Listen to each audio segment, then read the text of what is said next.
Good afternoon, my friends, it's Krebs here, and today we're going to be playing a little bit of World of WarPlanes. Now, before you hit that dislike button on the video, I think you should maybe listen to what I have to say about this game, and also my general first impressions, because no doubt there's going to be a lot of you that know what this game is about, but at the same time there's probably going to be a lot of you that have not even tried this game yet. So you're probably keen to know, what does Krebs, what do I have to say about this game, since I'm such a War Thunder addict? Well, let's put it like this. You probably think I'm insane. How could I go from War Thunder to World of WarPlanes? I have absolutely no idea. And the only reason I'm actually playing this game is because it's a direct competitor to War Thunder. I've watched videos of this game already, and I can tell you right now that I wasn't very excited about World of WarPlanes. They've gone through a lot of transitions, a lot of overhauls, probably due because how great War Thunder is turning out to be. How highly polished War Thunder is. They've changed the graphics, they've changed flight models in this game, they've changed control settings and systems to try and make it more of an actual competitor to War Thunder, if you want to put it like that. So I guess what I'll be doing is I'll just be generally speaking, how is this game similar to World of Tanks? And how does it compare against War Thunder? And I'm also going to be showing you guys some gameplay footage of what I've managed to accomplish this far into the game. Alright, so let's talk about the similarities of this game to World of Tanks.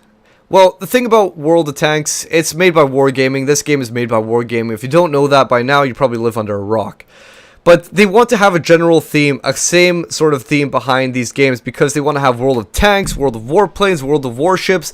They want to have people that are able to easily transition from each game. And of course, by doing that, they can make money easily, because if one person likes one game, they can go over to the next game, spend some money over there, and generally speaking, they just want to have the same theme. Things are just about the same between the games. It's very, very arcadey.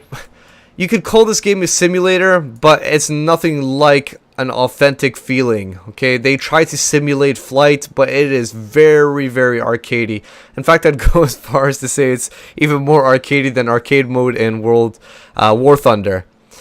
So when you actually get into the loadout screen over here, this is closed beta, by the way. I'm allowed to actually make these videos. There's no NDA anymore. When you get out to the load screen, you'll notice, hey ho! This looks very similar to World of Tanks. All my planes are loaded out at the bottom.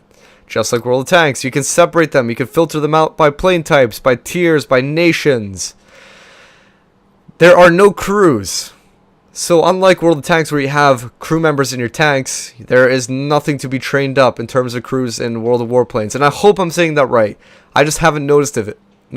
If I am saying anything wrong, do correct me in the comment box below, but nothing that I've noticed. There's no crew members along the side of the screen like there usually is in World of Tanks.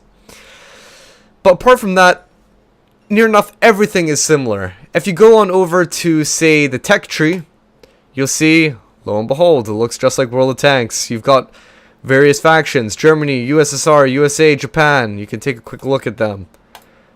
There you go. See, that's all your planes that have been launched thus far in the closed beta. And they go by a tier system, you know, tier 1, tier 2, tier 3, so on and so forth, all the way up to tier 10, which is meant to be jets. And that's just like War Thunder. Well, you'll notice though, it has nothing, it doesn't even compare to the same amount of planes as War Thunder does. So, although this looks like there isn't that many planes, when you actually go on an individual plane, you'll notice that it has various different models of that same plane, okay? So if you go on over to the AR-64, which is the first tier 1 plane, you can eventually go out into the AR-65, okay? Back to the tech tree, look what you got over here. So I got the AR-65 for my tier 1, and that eventually leads up to the AR-68 for tier 2. If you go to the AR-68, you'll notice that yes, you can put on different weapons, you can put on a new engine, just like World of Tanks, but instead of having tracks and turrets that you can upgrade, I guess they had to throw in something extra.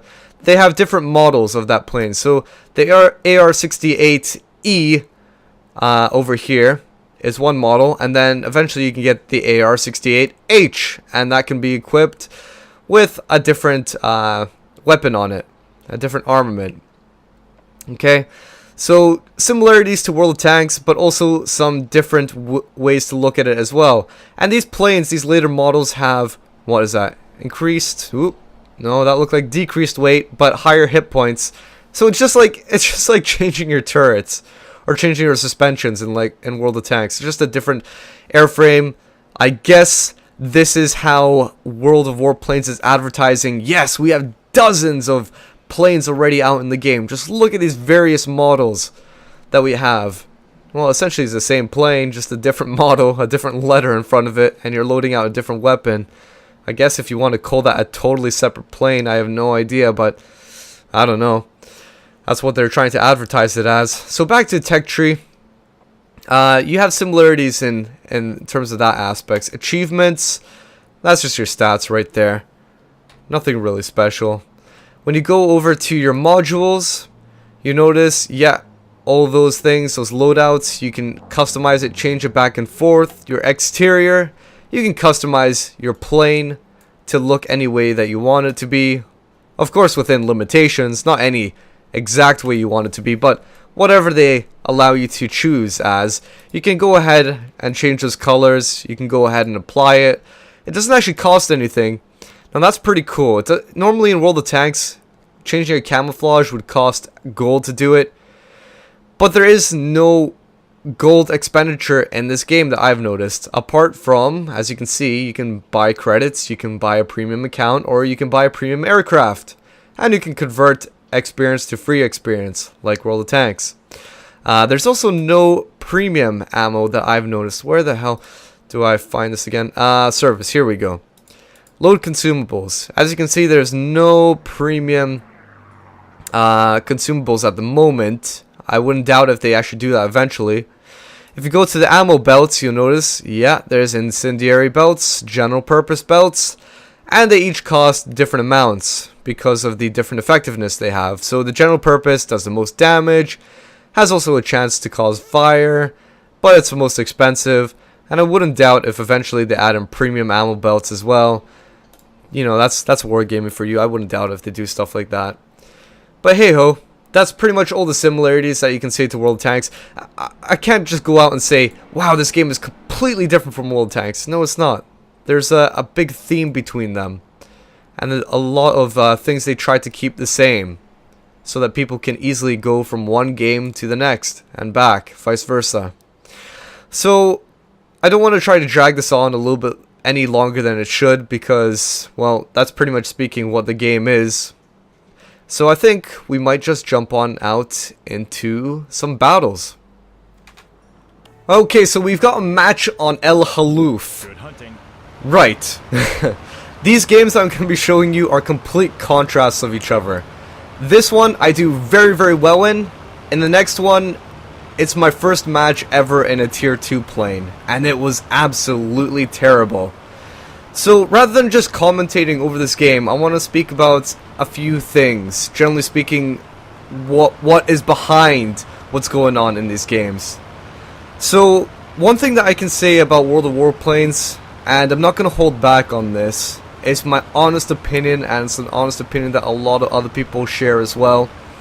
The game has the worst controls I have ever seen. Right. Think of it this way.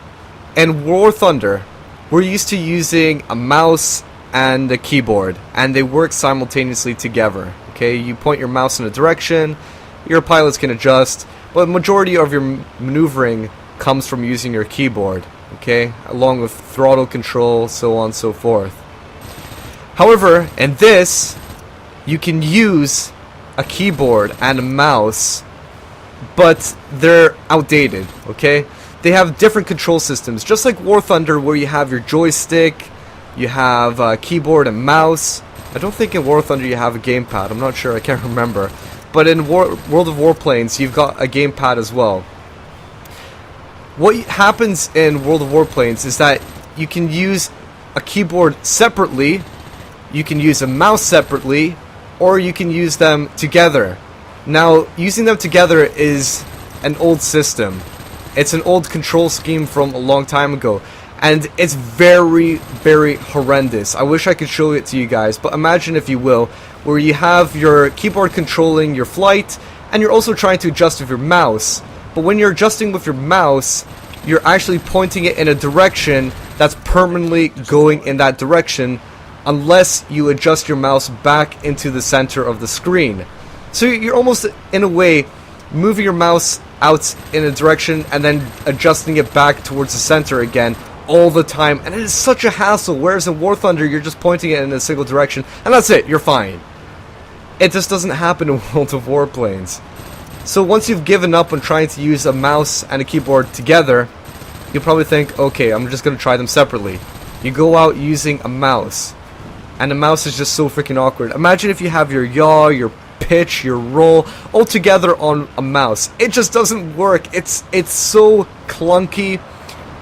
It just doesn't come together. You try and dive down on somebody, and it takes forever. It just doesn't happen. And so once you've given up on the mouse, you'll go on over to the keyboard. And mind you, the mouse, I believe, is actually the default one. So when you first get into this game, you'll be using a mouse. So you give up on that and you go over to the keyboard. So you're using strictly a keyboard to do firing, to control everything. Your roll, your pitch, your all your maneuvering, your throttle, and so on and so forth. It is just awkward. Look at just what happened right there. I went through the ground. This is something I gotta mention to you guys as well.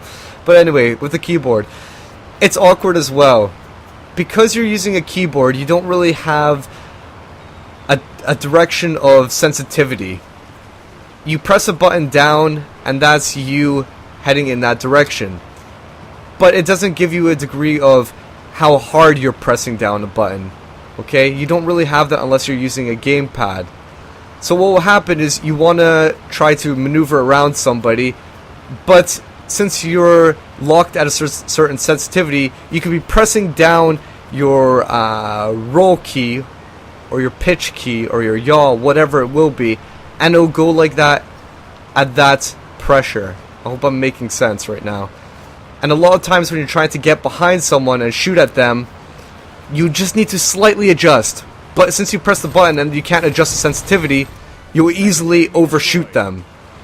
You won't be able to aim on them at a good rate. You'll just be overshooting them all the time. It's one of the most frustrating control systems I've ever seen before. And so I said, okay, I can't use a keyboard, I can't use a mouse, what do I have left? Can I use anything else? Well, they have joysticks and gamepads. I don't have a joystick, but I have a gamepad. So I hooked up my gamepad. Immediately I noticed, okay, this is starting to work a little bit better, but it's still not perfect. And what ended up happening was only half of my controls were working. It was literally the worst thing ever. Only half of my controls were working. The activation for the boost, the WEP, does not even work for my gamepad, and it's a common problem with a lot of other people as well. It doesn't work. And so what I've had to do is actually use my own profile changer, my own software for my gamepad, to assign it to keystrokes. And I'll post a screenshot just in front of the screen what I've had to assign it to, just so you can get an impression of what it looks like. But I've had to assign my own keystrokes to make up for the other half of my keys that were missing, that I can't actually change in World of Tanks. It just doesn't happen. It doesn't work. You try to change it, but it's not detected, or if it is detected, it just doesn't work. I don't know. It's incompatible. I don't know if it's my gamepad or if it's just a lack of support. So it's definitely, I can say to you guys, one of the most frustrating control schemes ever. And you're going to see it kind of reflected here when I'm trying to get my aim on somebody. I'm using my gamepad here. I'm trying to get my aim on somebody, but I'm overshooting them so many times.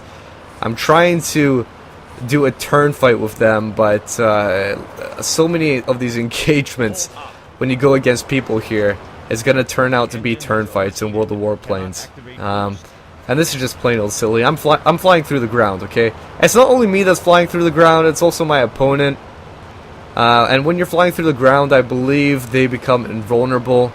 So you try to shoot at the ground and your bullets will just crash into the ground. Look, see, he's just come out of the ground again. Well, I killed him there.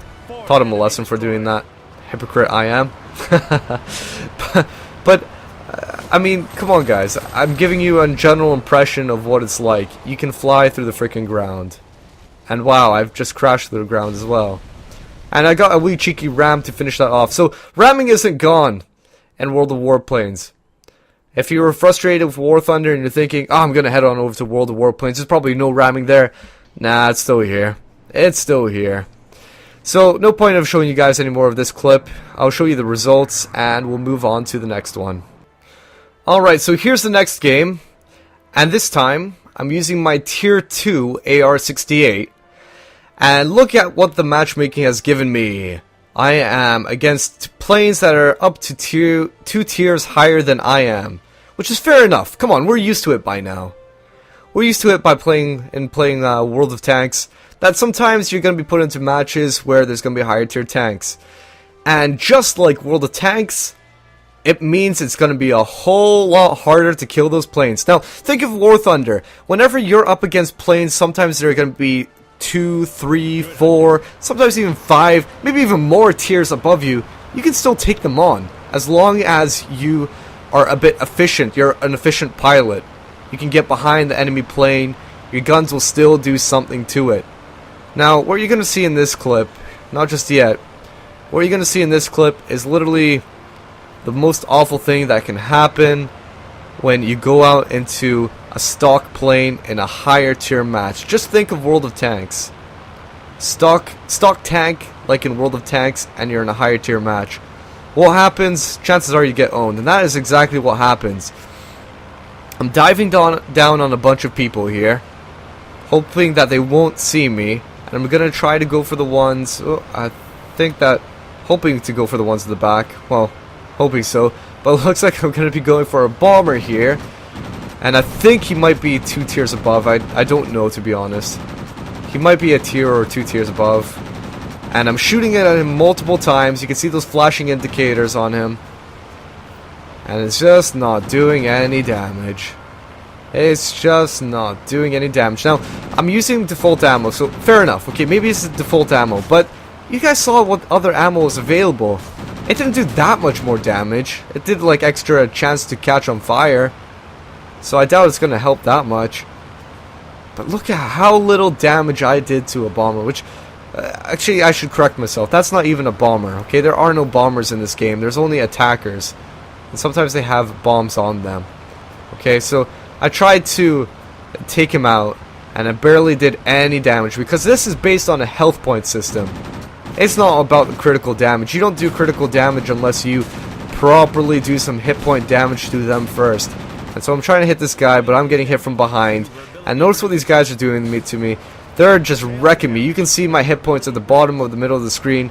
They are absolutely tearing me apart. And I just raged. I was just saying BS.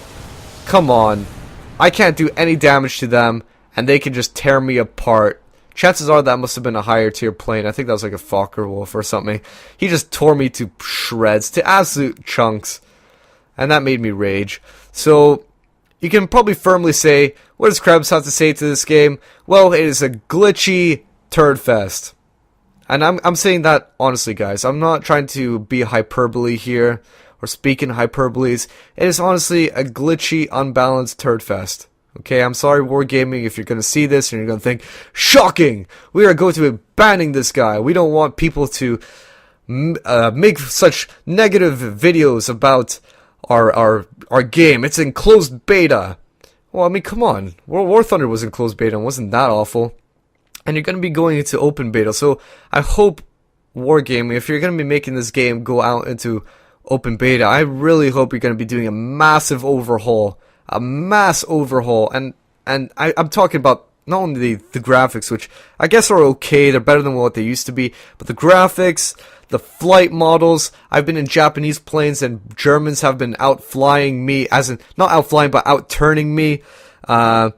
Also, the health point system, come on, that is outdated. Look at War Thunder, where you throw the hit points rulebook out and you base it on critical damage and how many holes you have in your plane. That is what it's all about, Wargaming. You really need to try to pick it up like that. But fair enough, that's what it is at the moment. Frustrating to play, a little bit of a glitch fest. quite a glitch fest, actually. They need to fix their control schemes. And am I going to make any more videos? Not for the meantime. I'm probably going to wait for there to be more patches, or unless I level up a little bit more and I can actually compete against tier 4s in tier 2 planes. So anyway, guys, I hope you enjoyed this. This was actually an honest opinion of mine, an honest review of my general impressions so far of this game. And I hope you found it informative. So, until next time, guys, I will catch you all later. Right, here we go. 3, 2, 1. Two bullfighters. Got him. Oh, fuck you, Bernard. I was going for a Spitfire. Okay, got Hurricane. Got Hurricane. Hurricane is down. Going for Spitfire. Fuck you.